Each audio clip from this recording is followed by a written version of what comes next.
हम आ गए हैं एक अल्प विराम के बाद और आते आते गुलजार साहब की एक नज्म याद हो आई। एक हिस्सा आप भी सुन लीजिए। पानी की बहती सतह पर टूटता भी है, डूबता भी है, फिर उभरता है, फिर से बहता है। वक्त की हथेली पर बहता आदमी बुलबुला है पानी का। अगर एक राष्ट्रपति महोदय को यह भाषा समझ में आती तो अपनी कोठरी की दीवार पर चिपका कर रख लेते। बात ऐसी है कि ये जनाब जनवरी 2022 में पूर्व राष्ट्रपति वाली कैटेगरी में आ चुके हैं। फिलहाल जेल में हैं और अपने देश में नहीं बल्कि अमेरिका में। ये कुर्सी से उतरने के 2 हफ्ते बाद की बात है, फरवरी 2022। अचानक से एक हेलीकॉप्टर उनके घर के ऊपर मंडराया। घर के सामने सरकारी गाड़ियों का काफिला दिखा। जो पुलिस उन्हें सलाम ठोकती थी वो उनके ऊपर बंदूक ताने खड़ी थी। हुआन इशारा समझ गए। उन्होंने चुपचाप हाथ आगे बढ़ा दिए। उन्हें हथकड़ियों और जंजीर से बांधकर बाहर लाया गया। एक गाड़ी में भरा गया और काफिला चल निकला। थोड़ी देर बाद ही हेलीकॉप्टर भी जैसे कहीं हवा में विलीन हो गए हों। ये पूरी कार्रवाई जिसके इशारे पर हो रही थी उनसे राष्ट्रपति महोदय की दांत काटी दोस्ती हुआ करती थी। हम अमेरिका की बात कर रहे हैं। फिर तकरार हुआ और जैसे ही कुर्सी गई अमेरिका ने नई सत्ता से हाथ मिला लिया। दरख्वास्त भेजी कि हमारे दुश्मन को हमारे हवाले करो। नई सत्ता तुरंत मान गई। ऐसा लग रहा था कि पूरा प्लॉट बहुत पहले तैयार किया जा चुका है। वैसे ये प्लॉट इतना घिस चुका है कि अमेरिका के संदर्भ में कुछ भी अजूबा नहीं लगता। आज की कहानी होंडुरास के पूर्व राष्ट्रपति हुआन ऑरलैंडो हर्नांडीज की है। अप्रैल 2022 में उन्हें होंडुरास से प्रत्यर्पित कर अमेरिका लाया गया। 10 मई को उनके खिलाफ अदालती कार्रवाई शुरू हुई। ड्रग्स और हथियारों की तस्करी का इल्जाम लगा। हुआन ने आरोपों को झूठा बताया और मुकदमे का सामना करने की बात कही। इसी के बहाने आज हम जानेंगे होंडुरास का इतिहास क्या है, नक्शे में कहां है ये देश और इस देश का भूगोल क्या है। हुआन ऑरलैंडो हर्नांडीज मुकदमा झेलने के लिए अमेरिका कैसे पहुंच गए। नमस्ते, मेरा नाम सौरभ द्विवेदी है और आप देख रहे हैं लल्लन टॉप का अंतरराष्ट्रीय प्रसंगों से जुड़ा रोजाना का कार्यक्रम दुनियादारी। I feel so alive while saying these lines. ऐसे इतने दिन से बाहर था तो लग रहा था कि जिस्म का एक हिस्सा कहीं इसी एक स्टूडियो में कैमरे के सामने कुछ इबारतों के बीच कहीं ठिठक कर छूट गया है। Brought to you by Kuku FM. Download the app now. अब अपनी दुनिया को आगे बढ़ाते हैं। दुनियादारी के इस एपिसोड के स्पॉन्सर हैं कुकू एफएम। हमको कहा है प्रोड्यूसर साहब ने टीज कर दीजिए। ये इस तरह की भाषा लिखी जाती है, काहे से आपको बताना भी है। अगर आप कुकू एफएम का, जो कि एक ऑडियो बुक्स का प्लेटफॉर्म है यानी ज्ञान का मंच है, प्रीमियम सब्सक्रिप्शन लेंगे तो आपको 50% की मात्र छूट मिलेगी। कोड डालना पड़ेगा LT50। अब ये छूट पहले 500 यूजर्स के लिए है। अब फटाक से यूजर कमेंट बॉक्स में लिखें, इनके 500 यूजर पूरे ही नहीं होते हैं।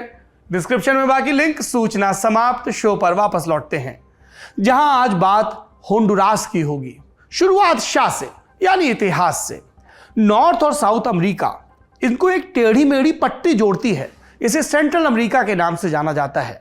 आज से लगभग 10-12 हजार बरस पहले इंसानों का नॉर्थ से साउथ की तरफ पलायन हुआ था।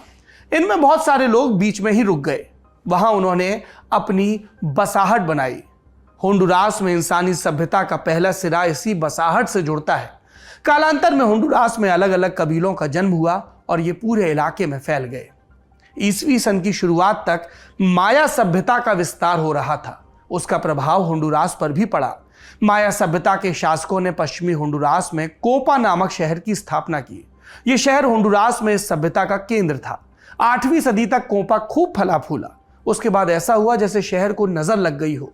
कुलीन वर्ग कोपा से पलायन करने लगा। जनता इमारतों से ईंट पत्थर चुराने लगी। तंत्र फेल हो चुका था। 10वीं सदी तक कोपा इतिहास में दफन हो चुका था। इस शहर का पतन हो चुका था। फिर इसके इर्द गिर्द जंगल उगाया। जंगल ने सभ्यता को क्लेम कर लिया क्योंकि जंगल सबसे पुरानी सभ्यता है और यह चला 5 सदी तक। फिर 1570 का बरस आता है जब इस शहर पर बाहरी दुनिया की नजर पड़ती है।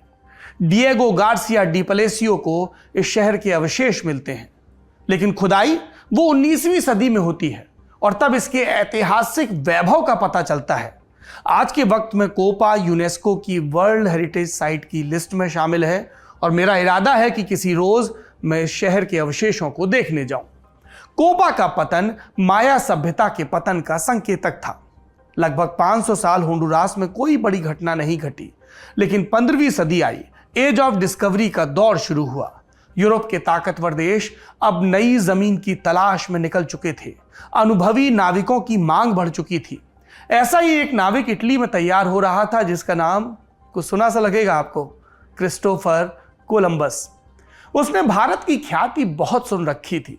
उसको भारत तक पहुंचने का समुद्री रास्ता खोजना था। कोलंबस को खर्चा भी चाहिए था। इसके लिए वो पुर्तगाल, फ्रांस और ब्रिटेन के पास गया, लेकिन इन देशों ने उसके प्लान में कोई दिलचस्पी नहीं दिखाई। आखिर में कोलंबस स्पेन पहुंचा। वहां के राजा फर्डिनेंड और रानी इसाबेल मान गए। तय हुआ कि जो इलाका कोलंबस को मिलेगा उसे वहां का गवर्नर बना दिया जाएगा। इसके अलावा लूटी गई दौलत का 10% हिस्सा भी उसे दिया जाएगा, बाकी राजा रानी के पास। कोलंबस का पहला अभियान 1492 में शुरू हुआ। भारत की तलाश में समुद्री रास्ते से कोलंबस ने निकलना शुरू किया और अमेरिका खोज लिया। उसके अभियान चलते रहे। इसके बाद भी उसका चौथा और आखिरी समुद्री अभियान 1502 ईस्वी में शुरू होता है। 30 जुलाई को उसका जहाज होंडुरास के बे आइलैंड पहुंचता है। मुख्य जमीन की तलाश के दौरान उसका जहाज एक सकरे रास्ते के बीचों बीच तूफान में फंसता है। किसी तरह वो होंडुरास के पूर्वी तट पर पहुंचता है। सही सलामत निकलने के बाद फिर कहता है, ग्रेसियास ए डियोस क्वे हेमोस सलिदो ए दे अस्तास होंडुरास। अब स्पेनिश के विद्वान बताएं, हमको 10 में 2 नंबर मिलेगा या ये इतने हिंदी ढंग से स्पेनिश बोलने के लिए। बहरहाल मतलब क्या है इस स्पेनिश वाक्य का? ईश्वर की कृपा से हम इस कपटी गहराई से बच गए हैं। इतिहासकारों के मुताबिक इसी वजह से द्वीप के उस नुकीले हिस्से को ग्रेसियास ए डियोस और पूरे इलाके को होंडुरास के नाम से जाना गया। होंडुरास का अर्थ होता है गहराई। कोलंबस इस गहराई में उतरने वाला पहला यूरोपियन था। वो जल्द ही वहां से बाहर भी निकल गया। उसे और भी नए इलाकों की तलाश करनी थी। हालांकि होंडुरास अब स्पेन के रडार पर आ चुका था। 1525 में स्पेन ने होंडुरास पर कब्जे के लिए सेना भेजी। स्थानीय कबीलों से उनका टकराव हुआ। 1539 में होंडुरास सेना के नियंत्रण में, स्पेन के नियंत्रण में आ गया। इस इलाके को कैप्टेंसी जनरल ऑफ ग्वाटेमाला के अधीन रखा गया। सेंट्रल अमेरिका में दरअसल स्पेन की कई कॉलोनियां थीं और वर्गीकरण भी थे, पर उन्हें अभी तक कहीं कोई कीमती खजाना नहीं मिल रहा था। इसके बजाय उन्हें होंडुरास के कई इलाकों में चांदी की खदानें मिल गई थी और इसी खोज की वजह से होंडुरास उनके लिए खासा अहम हो गया था। चांदी की लूट के लिए स्थानीय लोगों को उनकी जगह से बेदखल भी किया जाने लगा। अफ्रीका से गुलामों को लाया गया। खदानों के इर्द गिर्द स्पेनिश बस्तियां बसाई गई क्योंकि ध्यान चांदी निकालने पर था। पर इस ध्यान में एक बेध्यानी हो गई। तटीय इलाकों को उन्होंने खुला छोड़ दिया, इसलिए तटीय इलाकों में कई लुटेरे गिरोह भी पनप गए। नॉर्थ में कुछ वक्त तक ब्रिटेन ने भी शासन किया। इन सब में कई बरस निकल गए, कई दशक निकल गए, सदी निकल गई। फिर साल आया 1821 का। अब मैक्सिको का जिक्र आएगा, जिसे स्पेन से आज़ादी मिल चुकी थी और इसके साथ ही कैप्टेंसी जनरल ऑफ ग्वाटेमाला भी मैक्सिको से मिल गया था। 1823 में ग्वाटेमाला मैक्सिको से अलग हो गया। उसी साल सेंट्रल अमेरिका के देशों ने मिलकर federal Republic of central America की स्थापना की। होंडुरास इस फेडरल रिपब्लिक का हिस्सा बना, पर यह व्यवस्था बहुत दिनों तक चली नहीं। 1839 में इस गठबंधन का विघटन हो गया और 1840 में होंडुरास पूरी तौर पर आज़ाद हो गया। अब देश को अपने दम पर आगे बढ़ना था। स्पेन ने जितनी लूट मचाई थी उसका मामूली सा हिस्सा ही होंडुरास पर खर्च किया था, यानी पूरा मुल्क गरीबी और बुनियादी चीज़ों की कमी से जूझ रहा था। उसे बाहरी मदद की ज़रूरत थी। ऐसे में 1886 में मार्को ओरेलियो सोटो देश के राष्ट्रपति बने। उन्होंने इन्वेस्टमेंट के लिए यूरोप और अमेरिका की कंपनियों को आमंत्रण भेजा। कंपनियां आईं, पर यह वक्त के साथ इतनी प्रभावशाली हो गई कि उन्होंने सरकार बनाने और गिराने का खेल शुरू कर दिया। ऐसी एक कंपनी थी यूनाइटेड फ्रूट कंपनी। इस कंपनी की कहानी न्यूयॉर्क में रहने वाले कीथ माइनर से शुरू हुई। पढ़ाई पूरी होने के बाद वो जानवरों का एक बाड़ा चला रहा था, पर मौज नहीं आ रही थी। तब कीथ के चाचा हेनरी मिक्स को कोस्टा रिका में रेल लाइन बिछाने का ठेका मिल गया। चचा को जरूरत थी भरोसेमंद आदमी की। उन्होंने चिट्ठी भेजकर भतीजे को बुला लिया। कीथ के पहुंचने के कुछ ही वक्त बाद हेनरी मिक्स की मौत हो गई, यानी पूरा भार भतीजे के कंधे पर। उन दिनों रहस्यमयी बीमारी के चलते हजारों की संख्या में मजदूर भी मर रहे थे। कीथ ने इससे बचने के 2 रास्ते निकाले। जमैका से मजदूर बुलाए, ये लोग कोस्टा रिका की जलवायु से अच्छी तरह वाकिफ थे, और दूसरी समस्या उन्हें पौष्टिक खाना खिलाने से जुड़ी थी। इसके लिए उसने इन रेल पटरियों के आजू बाजू केले के पेड़ लगाने शुरू किए। इसकी फसल जल्दी पक जाती है, पौष्टिक भी है और ज्यादा खर्चा भी नहीं आता था। यानी दोनों समस्याएं सुलझ गई। पर तब तक कीथ के सामने एक तीसरी समस्या आकर खड़ी हो गई। पता चला कि कोस्टा रिका सरकार का खजाना खाली हो चुका है और पटरी बिछाने का काम अटक गया। इसके बाद कीथ गया इंग्लैंड, वहां से पैसा लेकर आया कर्ज के तौर पर। लेकिन अब कीथ ने एक शर्त रखी। उसने कहा कि मैं बिना कोई पैसा लिए रेल लाइन बिछा दूंगा, बदले में मुझे कुछ चाहिए। क्या चाहिए? 99 साल की लीज पर रेल लाइन के इस्तेमाल की इजाजत, लिमोन पोर्ट का नियंत्रण और खेती के लिए पटरियों के इर्द गिर्द बसी 8 लाख एकड़ जमीन। अब कोस्टा रिका की सरकार के पास कोई ऑप्शन तो था नहीं, तो वो राजी हो गए। 1890 में रेल लाइन बनकर तैयार हो गई। इसके बाद कीथ माइनर ने कॉफी का निर्यात चालू किया, पर उससे अच्छा मुनाफा नहीं मिला और तब उसका ध्यान केले की तरफ गया। केला उस वक्त अमेरिका और ब्रिटेन के लिए एक लग्जरी फ्रूट था। कीथ की कंपनी ने पूरा फोकस केले की खेती और उसके निर्यात पर लगाया, पर उसे इस बिजनेस को आगे बढ़ाने का रास्ता नहीं मिल रहा था। और तब कीथ ने बॉस्टन फ्रूट कंपनी के एंड्रू पिस्टन की मदद ली। मार्च 1899 में कीथ और एंड्रू ने मिलकर यूनाइटेड फ्रूट कंपनी की स्थापना की। काम चल निकला। यूनाइटेड फ्रूट कंपनी ने अपने कार्यक्षेत्र का विस्तार शुरू किया। कंपनी ने सेंट्रल अमेरिका के अलग अलग देशों में केले की खेती के लिए जमीन पर कब्जा शुरू किया और इसके बहाने इन देशों की आंतरिक राजनीति पर भी कब्जे की शुरुआत हो गई। जो रास्ते में आया उसे हटा दिया, फिर चाहे वो सर्वोच्च नेता ही क्यों ना हो। होंडुरास इसका पहला उदाहरण था। कहानी 1910 की है। मैनुअल बोनिया 3 बरस पहले ही गद्दी से हटाए गए थे, निर्वासन में थे। नए राष्ट्रपति ने कुयामेल फ्रूट कंपनी के व्यापार पर 2% का टैक्स लगा दिया। कंपनी इससे नाराज हो गई। उसने बोनिया के साथ मिलकर साजिश रची, सैनिक और हथियार दिए। बोनिया कामयाब रहे तख्तापलट में। दिसंबर 1910 में उन्होंने ऐसा कर दिया, सरकार बना ली और इसके बाद कुयामेल फ्रूट कंपनी को राहत मिल गई। ये वही कंपनी थी जिसे बाद में यूनाइटेड फ्रूट कंपनी ने खरीदा। इस कंपनी के मालिक सैम जमूरी बाद में यूनाइटेड फ्रंट के भी मुखिया बन गए। 1913 तक आते आते होंडुरास के 2/3 केले के व्यापार पर इस कंपनी का कंट्रोल हो चुका था। होंडुरास के स्थानीय लोगों को उम्मीद थी नए निजाम से कि कुछ सुधार होगा, पर निजाम को कंपनी चला रही थी और कंपनी का ध्यान सिर्फ प्रॉफिट पर था। स्थानीय कामगारों को 2ym दर्जे का माना जाता, उनकी जिंदगी सुधारने के लिए कोई उपाय नहीं किया जाता। अव्वल तो ये कि उनसे विरोध करने का अधिकार छीना गया। ये सब कई दशक तक चलता रहा। फिर 1957 का साल आया। विलेदा मोरेल्स होंडुरास के राष्ट्रपति बने। उनके वक्त में मजदूरों को आंदोलन का हक मिला। यूनाइटेड फ्रूट कंपनी के लिए यह खतरे की घंटी थी। उन्होंने एक बार फिर से पुरानी चाल दोहराई, सेना के एक कर्नल को अपनी तरफ मिलाया। 1963 में मोरेल्स का तख्ता पलट हो गया। इसके बाद होंडुरास पर सैन्य तानाशाही थोप दी गई। अमेरिका को सेंट्रल अमेरिका में सोवियत संघ का प्रभाव बढ़ने का भी डर था। अगर ऐसा होता तो कम्युनिज्म उनके पड़ोस में पहुंच जाता और इसे रोकने के लिए उन्होंने सैन्य तानाशाहों को समर्थन दिया। दिस इज व्हाट दे से। और उसी क्रम में होंडुरास को भी उन्होंने सपोर्ट किया मॉरली। पर सच्चाई में क्या था? सच्चाई में देश तबाह हो रहा था। किसी भी किस्म की तानाशाही में देश अपनी तब्दीलियों को तरक्की का नाम नहीं दे सकता है। बात होंडुरास की कर रहे हैं। यहां साल 1981 में सिविलियन सरकार की वापसी हुई, फिर नया संविधान लिखा गया।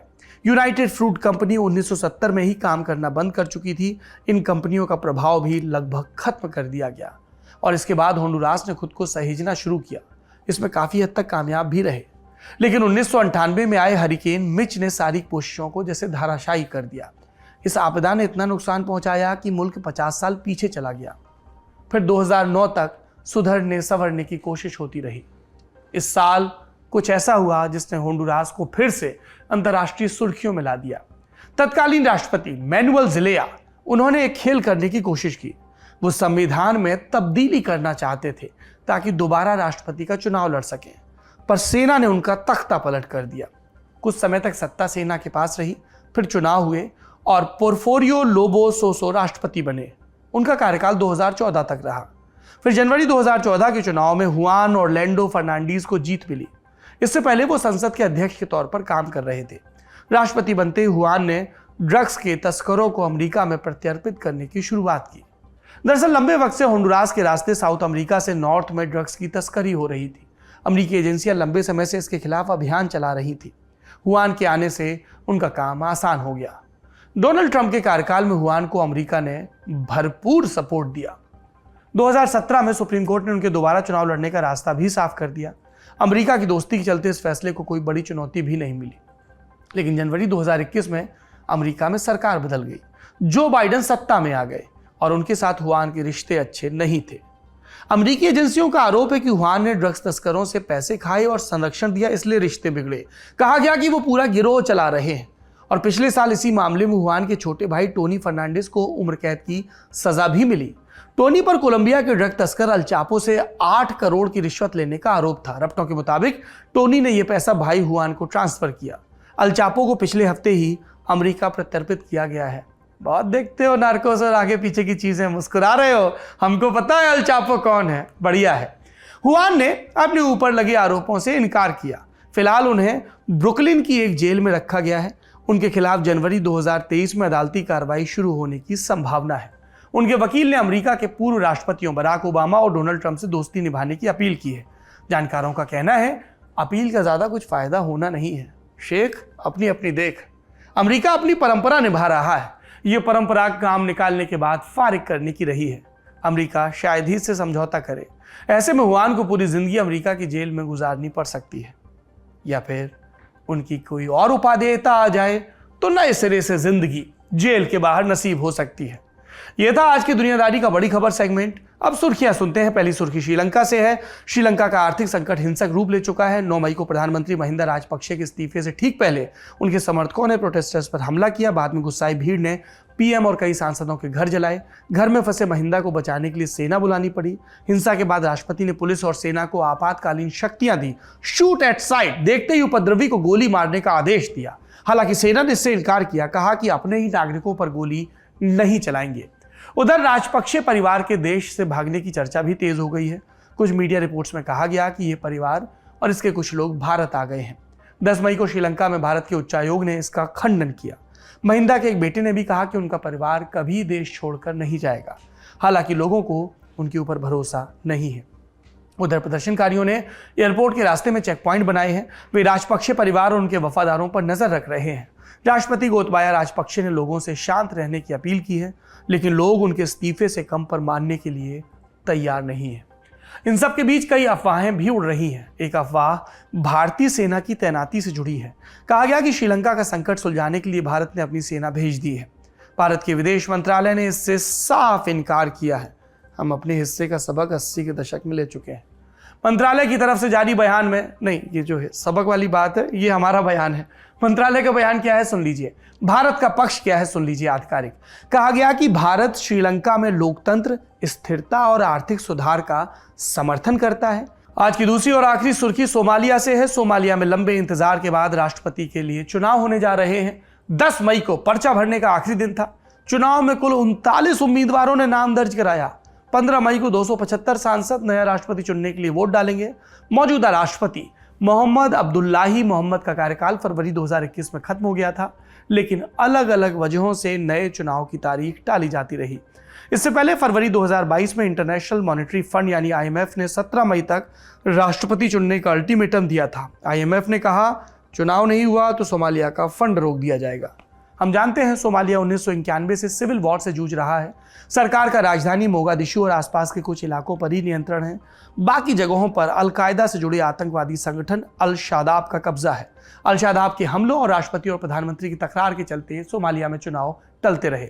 पिछले साल राष्ट्रपति मोहम्मद ने अपना कार्यकाल 2 बरस बढ़ाने की कोशिश की थी, लेकिन संसद ने उनकी कोशिश को नाकाम कर दिया था। सोमालिया में राष्ट्रपति का कार्यकाल 4 बरस का होता है, पर वहां जनता वोट नहीं डालती। संसद के निचले सदन के 275 सदस्यों की नियुक्ति कबीले के नेता करते हैं और यही सदस्य बाद में राष्ट्रपति का चुनाव करते हैं। यहाँ पर दुनियादारी खत्म हो जाना चाहिए। पर हमने सोचा इतने दिन बाद वापस आए हैं तो कुछ झांपाड़ चीज करते हैं, कोई नई चीज जोड़ते हैं। आपको ध्यान है, मतलब जो पुराने लोग हैं उनको ध्यान होगा, क्योंकि ये दुनियादारी है तो आखिरी में हम दुनिया के किसी कवि की कोई बात आप तक पहुंचाते थे। हमने अपने राइटर साहब सोनू जी से कहा सिलसिला फिर से शुरू किया जाए, और सिलसिला आज से शुरू हो गया है। विश्व कविता। आज की कविता पोलिश कवित्री विश्वाव शिम्बोर्स्का की है। इसका शीर्षक है अचानक मुलाकात, और अंग्रेजी से हिंदी में इसका अनुवाद असद जैदी ने किया है। सुनिए। कितने सभ्य तरीके से हम एक दूसरे से पेश आ रहे हैं, कह रहे हैं कैसा अद्भुत है इतने बरस के बाद अचानक यूं मिलना। हमारे बाग अब सिर्फ दूध पीते हैं, हमारे बाज जमीन पर टहलते हैं, हमारी शार्क मछलियां पानी में डूब जाती हैं, हमारे भेड़िए अब खुले जंगलों के बाहर उबासी लेते हैं, हमारे सांपों में अब वो बिजलियां नहीं रही, हमारे बंदर अपनी कल्पनाशीलता खो चुके हैं, हमारे मयूरों के पंख झड़ चुके हैं, हमारे बालों से चमगादड़ कभी के उड़ गए। हम बीच वाक्य में चुप हो जाते हैं लाइलाज मुस्कुराते हुए। हमारे मनुष्यों के पास कहने के लिए कुछ नहीं है। आज की दुनियादारी में इतना ही। उम्मीद है कल फिर मुलाकात होगी। शुक्रिया। शुभ रात्रि।